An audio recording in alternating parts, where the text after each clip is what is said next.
राजस्थान की सियासत में इन दिनों ये चेहरा बहुत ज्यादा चर्चा में है। ये चेहरा बात कहता है एक और राजनेता के बेटे की लॉन्चिंग की। एक और राजनेता का बेटा लॉन्च हो चुका है और इसको लेकर हर जगह चर्चाएं गरमाई हुई है और लोग कह रहे हैं कि कभी लॉन्च हुए थे वसुंधरा राजे के बेटे दुष्यंत सिंह भी, कभी लॉन्च हुए थे अशोक गहलोत के बेटे वैभव गहलोत भी, तो अब इन जनाब की लॉन्चिंग उन दोनों से अलग कैसे है, उन दोनों से हटकर कैसे है, ये जरा समझाइए। और आज इस वीडियो में हम बात भी यही करने वाले हैं कि सचिन पायलट के बेटे की लॉन्चिंग बाकियों के बेटे से अलग क्यों अलग है।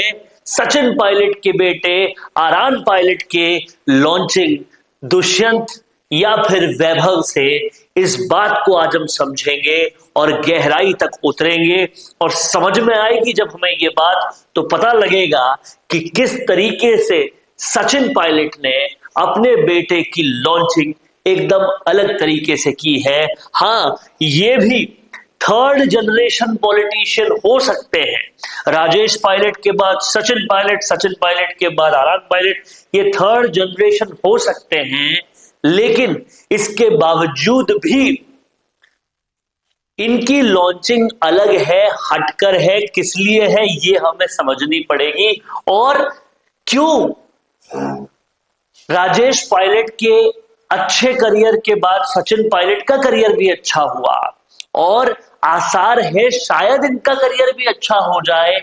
ऐसा हम क्यों बोल रहे हैं, ये पूरा जानने के लिए इस वीडियो को आखिर तक जरूर देखिएगा और समझिएगा कि राजनीति में जनरेशंस या नेपोटिज्म से केवल काम नहीं होता। असली काम, असली बात जिस चीज से बनती है वो थोड़ी अलग है। तो सबसे पहले बात करते हैं कि क्यों सचिन पायलट के बेटे अशोक गहलोत या फिर वसुंधरा राजे के बेटे से अलग। देखिए, इनको सीधा विधायक का टिकट नहीं मिला और सीधा विधायक के टिकट के साथ लॉन्च नहीं हुए। सबसे पहले इन्हें जनता के बीच में एक आंदोलन के माध्यम से उतारा गया और फिर वहां से वो लॉन्च हुए। यानी कि अपने बेटे की राजनीति की शुरुआत भी अगर करनी है तो संघर्ष से करनी है। ये सचिन पायलट ने लाइन अपनाई और ये सबसे अलग लाइन है जो अभी तक अमूमन ज्यादातर राजनेताओं के बेटों की लॉन्चिंग में नहीं देखी गई और इसलिए आरान पायलट की लॉन्चिंग बाकी नेताओं के बेटों की लॉन्चिंग से काफी अलग और काफी हटकर है। इसी के बाद अगर हम समझे तो जनता को फेस करना बाकी नेताओं के बेटों को नहीं आता था जब तक उन्हें टिकट मिल भी जाता था और जनता के बीच में आए बिना वो राजनीति में आ जाते थे और कहीं ना कहीं इसी वजह से वो संजीदा नहीं बन पाते थे। अब सचिन पायलट का पहला मकसद है अपने बेटे को राजनीति में गंभीर और संजीदा बनाना और पहले वो लोगों को फेस करे, पब्लिक को फेस करे, पब्लिक के बीच में जाए और उसके बाद थोड़ा संघर्ष लेने के बाद फिर वो टिकट लेकर मैदान में उतरे, चुनाव लड़े।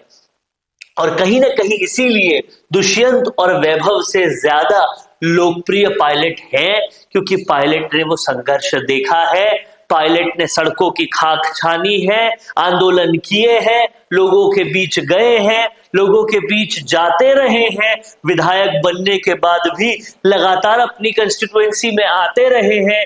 ये पायलट की खूबी है और इसी की वजह से वो दुष्यंत और वैभव से ज्यादा लोकप्रिय है, लोग उन्हें ज्यादा पसंद करते हैं।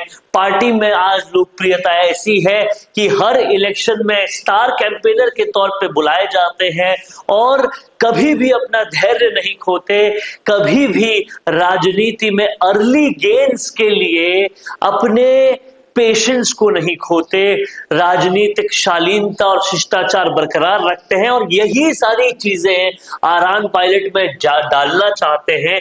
इसीलिए जनता के बीच में इन्हें उतारा, जनता से मेल मुलाकात करवाई, और अब लगता है कि इस पहले कदम के बाद उन्हें और स्ट्रगल का स्वाद चखवाएंगे और उसी के बाद राजनीति में लाएंगे।